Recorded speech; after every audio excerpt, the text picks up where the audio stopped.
माना कि तुम हमसे बहुत नाराज हो, माना कि तुम नाराज थे तो नाराजगी जाहिर करते, हमसे जो भी होता हम हाजिर करते। अच्छा है। यशवंत भैया, माना कि तुम बहुत नाराज थे, माना आजकल नाराजगी का ही दौर है भैया, यही चल रहा है और कुछ भी नहीं। ओरिजिनल भेरूजी पहचान में नहीं आ रहा है कि भेरूजी है कौन से ओरिजिनल है। हमारे यहाँ शादी ब्याह होती है तो वो जो ओटला होता है, उस ओटले में सबसे पहले लाड़ा लाड़ी कहते हैं जाओ भेरूजी के नारियल चढ़ाई के आओ। अब भेरूजी को नारियल चढ़ा के आते तो वो जो पढ़े लिखे लड़के हैं, अब वो नारियल चढ़ाने के बाद में बाप से प्रश्न करते हैं, बोले पिताजी उसमें भेरूजी कौन से, क्योंकि ओटले पे बहुत सारे भेरूजी बैठे हुए, सिंदूर लगे हुए, छोटे छोटे रहते हैं, उसमें भेरूजी ओरिजिनल कौन से। पिताजी का भी दिमाग खराब कि यार वाकई में भेरूजी तो बहुत सारे, ओरिजिनल भेरूजी कौन से। तो उसके पिताजी ने कहा, बोले बेटा ये किसी विद्वान आदमी से पूछना पड़ेगा कि ओरिजिनल भेरूजी कौन से। और प्रश्न बड़ा खतरनाक, क्योंकि पूरे ओटले पे सिंदूर लगे हुए बहुत सारे बैठे हुए, सब बैठे हुए, अब उनमें ओरिजिनल कौन सा भेरूजी। तो उसके पिताजी ने कहा, बोले अपन दादाजी से पूछेंगे, काका जी से। डॉक्टर साहब एक नई बात है ना, मैं तो नई बातें ही लाता हूँ पर वो पूरा नहीं हो जाती इधर उधर, तो फिर मैं क्या करूँ। तो बोले भेरू जी, तो बोले दादाजी से पूछो।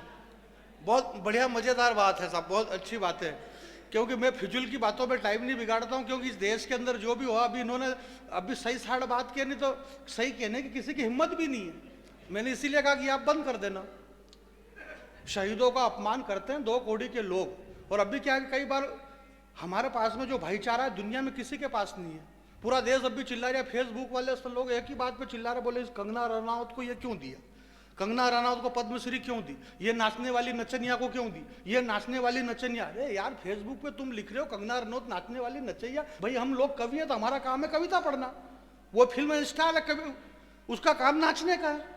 और उस कंगना रनौत ने अपमान कर दिया, बोले शहीदों का अपमान करा नाचने वाली नचनिया ने। मेरे को ये बताओ कि अगर साड़ी पहनने वाली ये बात बोलती तो भाई उसकी ड्रेस पे आप क्यों जा रहे हो। जैसा इन्होंने श्रद्धेय ने बहुत अच्छा गीत सुनाया, मैं आपके बीच में सिर्फ आधी लाइन सुन लेना।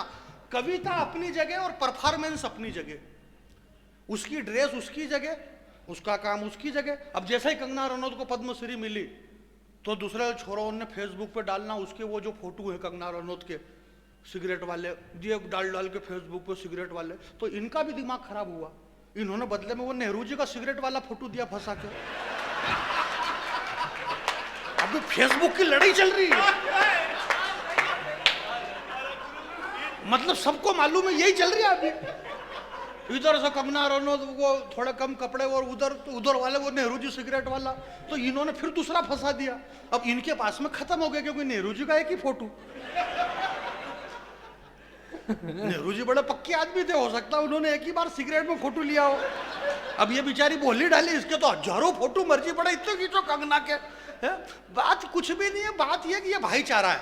भाई हमने कंगना रनौत को दिया, अगर आपकी सरकार होती तो आप करीना को दे देते। कंगना रनौत को दिया तो कम से कम अकेली तो है बेचारी, वो करीना को देते। हमने कंगना रनौत को दिया और करण जौहर को दिया, तुम करीना को देते तो करीना के शौहर को देते। तो अभी तक तो उन्होंने तैमूर पैदा किया, वो औरंगजेब पैदा करते। तो ये सारी फोगट की फिजूल की बातें, इन बातों से कोई लेना देना नहीं मेरे भाई। परंतु लेना देना ये है कि हम हमारे शब्द की मर्यादा को ध्यान में रखें। हमें कोई मतलब नहीं, आज हम जिसे नाचने वाली नचनिया कह रहे हैं, जो नाचने वाली नचनिया कह रहे हैं वो इस बात का ध्यान रखे कि हो सकता है मान लो कल से उसने बीजेपी छोड़कर अगर वो कांग्रेस में आ गई तो फिर अपन उसको क्या कहेंगे। सही बात। इसलिए इनको भी ऐसा नहीं कहना चाहिए, इनको भी ऐसा नहीं कहना चाहिए। दोनों को भाईचारा बना के रखे। कांग्रेस और भारतीय जनता पार्टी में भाईचारा रहना चाहिए, कोई खास बात नहीं, सामान्य बात है। बहुत अच्छी पार्टी है, सारी पार्टियां अच्छी है। भगवान आप सबको प्रणाम करता हूं, पर मैं हाथ जोड़ के निवेदन कर रहा, 2-2 4-4 थैली यूरिया खाद की दही दो, हम बाकी तो फोगट की बात है। जरा दोनों हाथ खड़े करके ताली बजाओ, मैं कविता पढ़ रहा हूं। 2 थैली में ही राजी हम तो, खाली 2 थैली। अब वो क्या हुआ साहब कि भेरूजी कौन सा, बात भेरूजी की चल रही है। ओरिजिनल भेरूजी बोले दादाजी से पूछा जाए। तो दादाजी से पूछा कि दादाजी ये बताओ कि ये जो अपना ओटला है, इस ओटला पे अपना भेरूजी है। बोले हाँ है। तो बोले अपना ओटला पे जो भेरू जी है तो ये जो आजू बाजू में बहुत सारा बैठा था का, जिनके लिए हमको टाइम बिगाड़ना पड़ता है, मतलब इनके भी सिंदूर चोपड़ो वहां जाओ ओटला पे तो उनके भी अगरबत्ती लगाओ, नहीं लगाओ तो वो डील में आई जाए, मर्जी पड़ा भी का डील में आई जाए, शादी ब्याह मान लो जैसे शादी बने पता नहीं किसके डील में आ जाए। तो दादाजी ने कहा बोले यार प्रश्न तो तेरा सही है कि यार ओरिजिनल में भेरू जी है कौन से। तो दादाजी ने कहा कि देख ऐसा है बेटा, मेरी बात ध्यान से सुनो। किसने कहा? दादाजी ने, कि ध्यान से सुनो। मैं नहीं कह रहा हूं आपको आप ध्यान से सुनो, यह बात दादाजी ने कही है। दादाजी ने कहा कि भेरू जी आदि काल से चले आ रहे हैं, सबके अपने अपने भेरू हैं, सबके अपने अपने जुझार, सबकी अपनी अपनी सती माता है। तो उन्होंने दादाजी ने कहा कि बेटा जब आदि काल में भेरू जी जो थे तो पुराने जमाने में बहुत साल पहले, हजारों साल पहले टावेल का निर्माण नहीं हुआ था। सुनना मेरी बात, तो एकदम अच्छी बात ला रहा हूं मैं, मतलब नहीं आप रामायण जी की इतनी सारी बातें करी, सारे विद्वान कवि, मेरे को कोई भी कवि ये बता दे कि रामायण में ऐसा कहीं भी लिखा हुआ है कि भगवान श्री रामचंद्र जी अपने कंधे पे टावेल डाल करके युद्ध के लिए चले जा रहे, ऐसा है क्या कहीं? अर्जुन के कंधे पे नेपकिन डला हुआ था, है? द्रौपदी के हाथ में रुमाल था। ये रुमाल, ये टावेल, ये नेपकिन, ये उस जमाने में कुछ भी नहीं थे। बोले फिर उस जमाने में क्या था? हाथ साफ करने होते तो बोले हाथ साफ करने के लिए बेटा ये होता था कि अपन ओटले पे जाते थे, ओटले पे जो ओरिजिनल एक ही भेरू बाप जी था, भेरू बाप जी के सिंदूर लगा देते थे, हाथ खराब हो जाते थे तो जो खराब हाथ होते थे तो पास में जो बाठा पड़ा रहे इनके चोपड़ा चोपड़ों कर फेंक देता था। ये सब फेंकेला है चोपड़ेला। अब ये चोपड़ेला अपना अधिकार जमाते कि हम भी भेरू, हम भी भेरू। अरे यार तू खाई क्या भेरू को? भेरू भेरू भेरू ओनली एक ही है, बहुत बढ़िया। क्या अच्छा इन भेरुओं, नकली भेरुओं के नहीं मानो तो ये डील में आए, नकली भेरू को नहीं मानो तो पता नहीं कब डील में आ जाए। और अक्सर जैसे शुभ कार्य होता है शादी ब्याह का, शादी ब्याह आई नहीं कि ये नकली डील में आ जाते हैं। रोटी नहीं खाए, कोई कहीं नहीं खाए, ये आ जाए। ऋतु भैया कहाँ जा रहे बेटा? बैठो शांति से, मैं एक कविता सुनाऊंगा। मेरी इन दिनों की बहुत अच्छी कविता है, मैंने लिख दी है कविता, नहीं सागर प्रेमी बदायूं जी ने बहुत बढ़िया एक शेर कहा है, उस शेर से मैं आपके बीच में दवे साहब आपके चरणों में रखना चाहता हूँ। बहुत बहुत बढ़िया। हमारे क्या है कि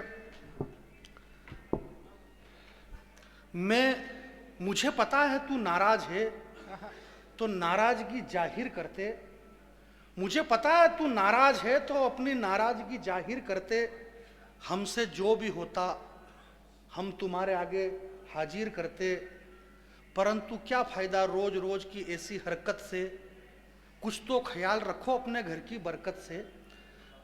इस देश के अंदर ऐसी प्यारी घटना मेरे भाई, मैं आपके बीच में ऐसी कविता सुना रहा हूँ अभी तक देश में आपने किसी के मुंह से सुनी भाई, बड़ी मुश्किल से नई कविता मैंने लिखी। क्या मतलब रोज रोज की इन हरकत से, क्या मतलब रोज रोज की ऐसी हरकत से, कुछ तो ध्यान रखते अपने घर की बरकत से, इतना तो डरते तेरा खाना यहाँ, पीना यहाँ, रहना यहाँ, आबो हवा यहाँ, दर्द यहाँ, दुआ यहाँ, दवा यहाँ, तेरा कल यहाँ, परसों यहाँ, आज यहाँ, तू यहाँ पे पटाखे फोड़ रहा पाकिस्तान के जीतने पे बेवकूफ, तेरा ख्वाजा का गरीब नवाज यहाँ, तेरा कल यहाँ, मैं कविता पढ़ रहा हूँ, तेरा कल यहाँ, तेरा परसों, तेरा आज यहाँ। अरे बेवकूफ, अबे जाहिल, पटाखे फोड़ कहाँ रहा है? जहां ख्वाजा का गरीब नवाज यहाँ, जब यहाँ गरीब नवाज है तो तेरे को पटाखे नहीं फोड़ना थे, पर अगर तूने पटाखे फोड़ दिए तो अब वो बाबा योगी आदित्यनाथ जी डंडा लेके ढूंढ रहे, मैं कुछ भी नहीं कर सकता। कविता तक आगे पहुँचेंगे तो मेरी बहुत अच्छी कविता है, ये कविता आप पूरी सुनेंगे तो इसमें बहुत मजा आएगा।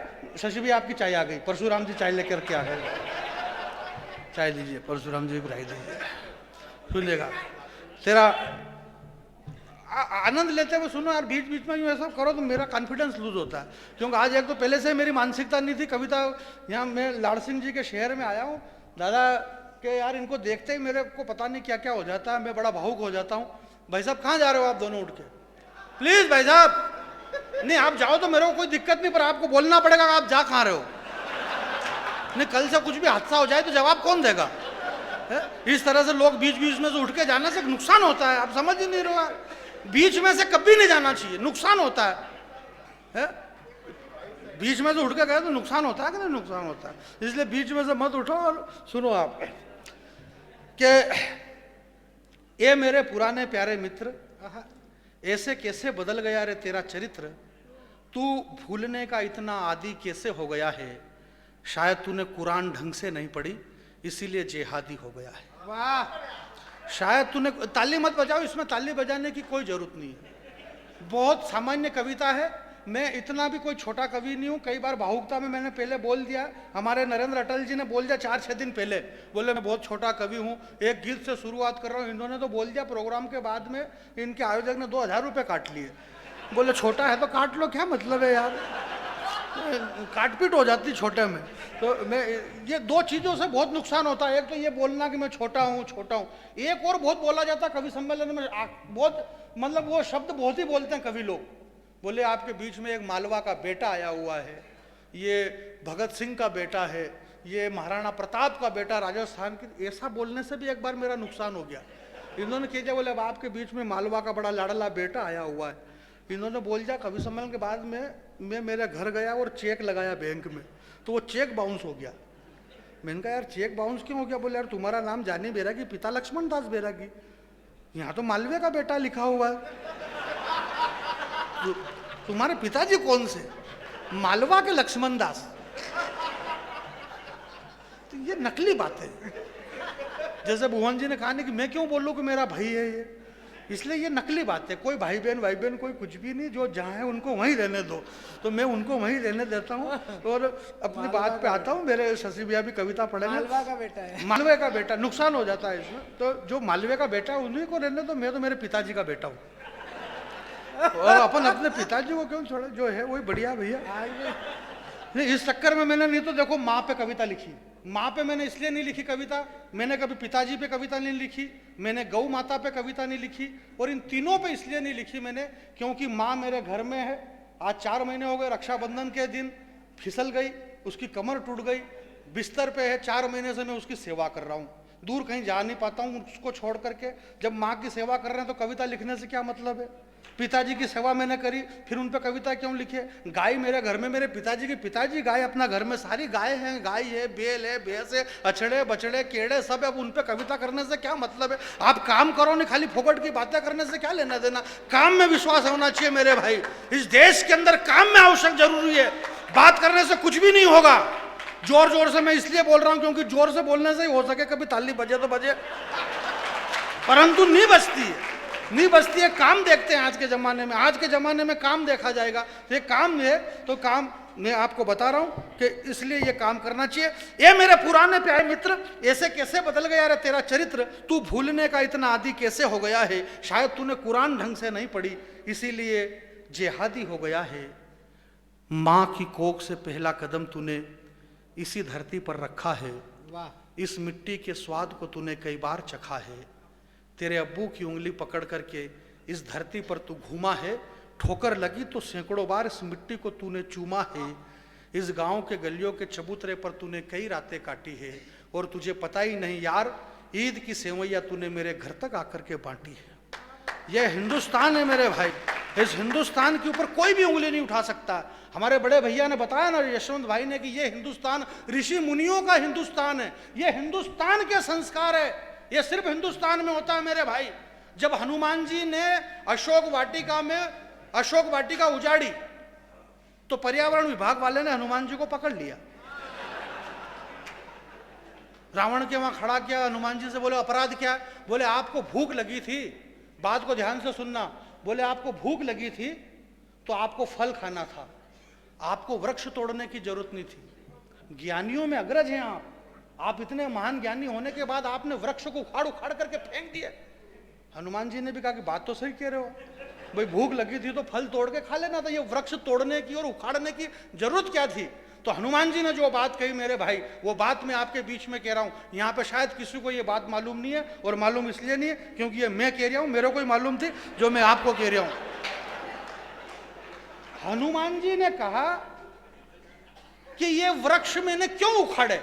बोले वृक्ष इसलिए उखाड़े कि मेरी बात को ध्यान से सुने भैया, वृक्ष उखाड़ने की बात चल रही है, आप कैसी बातें कर रहे हो यार? कोई वृक्ष उखाड़ना मामूली बात है? हनुमान जी ने उखाड़े वृक्ष। उन्होंने कहा कि देखो भैया, ये धरती है, ये जो माता जानकी है, ये माता जानकी इस धरती से जन्म हुआ इसका, इसलिए ये धरती की पुत्री है।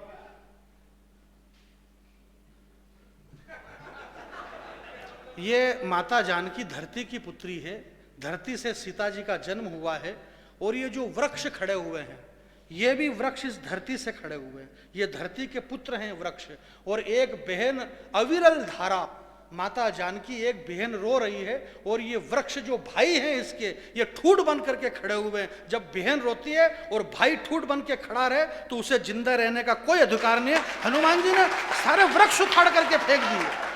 ये हिंदुस्तान के संस्कार है। यहाँ पे पशु पक्षियों पे कविता हो सकती है मेरे भाई, यहाँ पे झील झरने पे कविता होती है, नदी पे होती है, पहाड़ पे होती है, पशु पक्षी पे यहाँ पे इतनी बड़ी बड़ी कविताएं हुई है। ये मालवा की धरती है, यहाँ क्षिप्रा मैया के तट पर बैठ करके सृष्टि की पहली कविता बाबा कालिदास ने जब मेघदूत का निर्माण किया था, उस वक्त तो उन्होंने लिखा मेघदूत में सर क्या लिखा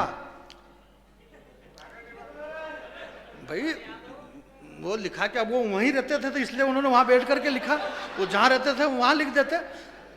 तूने मां की कोख से पहला कदम इसी धरती पर रखा है, इसलिए इस मिट्टी के स्वाद को तूने कई बार चखा है। यार यार कैसे भूले वो सावन के झूले जो साथ साथ में झूले, वो आवारा गिरदी की बातें, वो कप कपाती सर्दी की रातें, वो रोज रोज स्कूल में बुखार का बहाना, नदी पर जाकर के नहाना, और खुशियों के वो दिन भी देखे थे जब चोरी से अमरूद मैंने तुम्हारी तरफ फेंके थे, और पत्तों की सरसराहट से रमतू काका जाग गया, उस वक्त तू मेरे हिस्से के अमरूद लेकर के भाग गया। वो दिन गए, वो रातें गई, वो बातें गई, और पता नहीं अब आ गया है तू किसकी बातों में। बारूद लेकर के बैठा है अमरूद वाले हाथों में, बारूद लेकर के बैठा है अमरूद वाले हाथों में। आप कविता के नाम पर जो तालियां बजाते हो, ये तालियां कम है, परंतु इससे यह सिद्ध होता है कि यही कविता है जिसमें ताली ना बजे, वह कविता है। और जिसमें हास्य विनोद है, सारे रस अपनी जगह भैया, 9 रस हैं, सबका मामला है। मैं तो बहुत ज़्यादा जानता नहीं, परंतु सब अपना अपना काम है, और सबकी अपनी अपनी 30-40 मिनट की कैसेट है। सब में सबको पहले खड़े होते से ही बोलना है। हमारे श्रद्धेय भाई साहब बैठे हुए हैं, दवे साहब बैठे हुए हैं, राकेश जी बैठे हुए हैं, बड़े भैया बैठे हैं, ये सारे कवियों को बोलना है, और ऐसा रोज बोलते हैं। लखनऊ के पास में सीतापुर एक जगह, वहाँ पे कवि सम्मेलन था, हम सारे कवि शशि भाई संचालन कर रहे थे, तो वहाँ के जो कवि सम्मेलन कराते थे उनका नाम संजू था। संजू, तो सबने एक ही बात बोली, संजू भैया बैठे हुए हैं, संजू भैया बहुत अच्छे हैं, मैं संजू भैया को प्रणाम करता हूँ। योग से ये हुआ कि संजू भैया उस दिन बैठे ही नहीं थे, संजू का भानेज बैठा हुआ था, और संजू का उसको शाम को ही पुलिस उठा ले गई। पुलिस क्या, वो तो सट्टे का कामकाज था उसका तो। पर अब कवियों को तो उनके क्रम में कि ये नाम बोलना अपने को कि संजू भैया बैठे हुए हैं, संजू भैया बैठे हुए हैं। संजू भैया के मेहनत से आज ये इतना विशाल कवि सम्मेलन हो रहा। लोगों ने कहा भी सही, कह रहा संजू नहीं है, संजू नहीं। बोले कौन, फिर कौन? ये बोले परसों पुलिस छोड़ के गई इसको, ये सट्टा चला था यहाँ पे। पर ये हमारे क्रम में, ये हमारे क्रम में, इसको बिल्कुल नहीं छोड़ेंगे। ये कोरोना एक बार क्या 10 बार आ जाए तो हम जो चुटकुला सुना रहे वो सुनाएंगे, उसको इधर से उधर नहीं करने के लिए तैयार हैं यार मेरे भाई। ये स्थिति हो गई इस देश के अंदर। तब मैं आपके बीच में कह रहा हूं कि यार कैसे भूले वो सावन के झूले जो साथ साथ में झूले। समस्या ये आ रही है कि जो पुरानी कविता है, इतने साल से कवि सम्मेलन नहीं हुए तो पुरानी कविता भूल गए, और नई कविता जो लिखी वो याद नहीं हो रही, मामला बीच में फंस गया। जैसे तैसे काम चला रहे, वरना मैं तो अभी कहीं जा ही नहीं रहा हूँ कवि सम्मेलन में। यहाँ पे आ गया, लाड़ सिंह जी का मंच था इसलिए आ गया, और दवे जी ने याद कर लिया, शशि भैया और सारे लोगों ने मिलकर के याद कर लिया, तो मैं आज आपके बीच में आ गया हूँ मेरे भाई। तो ये मेरी 4 लाइन पूरी कर लेना, इसके बाद शशि भैया को आपको सुनना है, और ये मंच इनके हवाले, मैं अपना स्थान ग्रहण करूँगा। इससे ज़्यादा मैं बोल नहीं पा रहा हूँ। सुनिएगा कि यार कैसे भूले वो सावन के झूले, और पत्तों की सरसराहट से रमतू काका जाग गया था, उस वक्त तू मेरे हिस्से के अमरूद लेकर के भाग गया था। वो दिन गए, वो रातें गई, वो बातें गई, और पता नहीं अब आ गया है तू किसकी बातों में। बारूद लेकर के बैठा है अमरूद वाले हाथों में, उम्र में तू बहुत छोटा था, तेरी मौसी के घर से ही लौटा था। उम्र में तू जब बहुत छोटा था, तेरी मौसी के घर से ही लौटा था, और अकस्मात जब तू बीमार पड़ा तो छूट गए तेरे हाथों के वो गिल्ली डंडे, ये उछलना कूदना, ये हथकंडे। तब मेरे दादाजी ने डाले थे तेरे गले में ताबीज और गंडे। मेरे घर वालों ने तेरे नाम पर कितना संताप किया था, और तुझे पता ही नहीं यार, मेरी माँ ने तेरे नाम पर कई बार माँ मृत्युंजय का जाप किया था। ये हमारे संस्कार है, हमारे संस्कार, और हमारी जड़ें बहुत गहरी है साहब, हमारी जड़ संस्कृति की बहुत गहरी है। मेरी माँ ने तेरे नाम पर कई बार महामृत्युंजय का जाप किया था। हम सपने में यथार्थ देख लेते हैं, यथार्थ के अंदर सपना देख लेते हैं। विश्वास कर जो हमारी बात रो, हूँ छोरो बेरा की जात रो, सपनो आयो ऐसो आधी रात रो, जैसे माधुरी दीक्षित के लायो नातरो। हम यथार्थ में विश्वास कर जो हमारी बात रो, छोरो बेरा की जात रो, सपनों आयो सो आधी रात रो, जैसे माधुरी दीक्षित के लायो नातरो। मैंने कहा यार माधुरी दीक्षित धीरे धीरे चल, थाकी जाएगा, पग हमें देख माथो लागी जाएगा, माथो नीचो कर लागी जाएगा, पाइजब मत बजाड़ में डोकरो बा हुत्तो जागी जाएगा। इसका कोई ऐसो रंग की ऐसी फंसी माधुरी दीक्षित बापड़ी, हुकीन हरी की टिटोड़ी हरी की वेगी गाबड़ी। मैं तो यार मारखन कहीं फूल की जगह पाकड़ी, मक्किया की जगह काकड़ी, काई करे जलेबी बापड़ी, खाओ मक्की की रोटी छाछ की राबड़ी। मैंने कहा यार तू तो ठहरी परदेसी, साथ का ही भाएगा, तू यदि चली जाएगा तो याद बहुत आएगा। इतना छोरा की मम्मी बोली उठो नहीं 7 बजे की भैंस के कुंडो, कुंड हमारा बाप पाएगा। यथार्थ मतलब खुशी के क्षण तो कहीं से भी हम ढूंढ लाते हैं, और ये खुशी के क्षण हमने ढूंढ लिए हैं। तो हम यथार्थवादी लोग हैं भैया, यथार्थ में जीने वाले लोग हैं। हम विश्व गुरु हैं दुनिया के, और हिंदुस्तान विश्व गुरु रहेगा। इतनी बड़ी कोरोना की महामारी के बाद भी आज हम यहाँ पे खड़े हुए हैं। तो हिंदी का उपक्रम आपने किया, मैं आपको प्रणाम करता हूँ। और हमारा जो अनिवर्त जो रथ है ये चलता रहेगा। आज देश के अंदर कौन सी सरकार है, प्रदेश में कौन सी सरकार है, उससे मतलब नहीं है, परंतु जो काम हो रहा है वो बहुत अच्छा काम हो रहा है। मैं यहाँ के किसान भाइयों को प्रणाम करता हूँ, साहित्य अकादमी को प्रणाम करता हूँ। जब 5000 वर्ष पहले भगवान श्री कृष्ण ने विश्वकर्मा से कहा कि हे विश्वकर्मा, मेरे लिए एक सुंदर से भवन का निर्माण करो, तो उन्होंने कर दिया सुंदर सा निर्माण। और उन्होंने कहा बोले भगवान आप आपके इस महल को देख लीजिए। भगवान श्री कृष्ण ने कहा मुझे विदा करना, क्योंकि कृष्ण के बाद में किसी को कोई बात गले नहीं उतरी। पूरी गीता का सार यह है कि आपको बात गले उतरे तो आप हाँ करना, मेरी बात आपको गले उतरे। अर्जुन को श्री कृष्ण ने 18 अध्याय सुना है। अर्जुन से कहा बोले बात गले उतरी, बोले उतरी, बोले उठाओ धनुष, उठाया धनुष, महाभारत युद्ध हुआ, धर्म की जय हुई। उस धर्म के जय में मेरे भाई जो महत्वपूर्ण थी वो बात मैं आपके बीच में कह करके अपना स्थान ग्रहण करना चाहता हूं। जितने लोग यहां बैठे हैं आजू बाजू वाले, एक बार पूरा सदन जरा दोनों हाथ अपने खड़े कर ले, दोनों हाथ खड़े करके बहुत बहुत धन्यवाद, बहुत बहुत बढ़िया। आइए एक बार शशिकांत यादव जी के लिए आप ताली बजाइए, शशि भी आए अपना काव्य पाठ करें।